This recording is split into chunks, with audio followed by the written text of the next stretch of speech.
அரக்கர்கள் வானில் இருந்து இறங்குவதில்லை, மனிதன் தான் தீமை செய்து அரக்கனாகிறான்.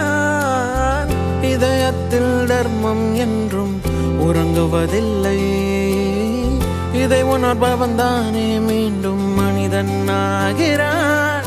இங்கு எதை தேடி வந்தோம் என்று, எதுவாக ஆனோம் என்று அறியாதவன் மிருகமாகிறான்.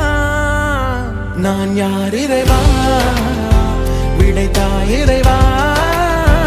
நான் யார் இறைவா, பதில் சொல்ல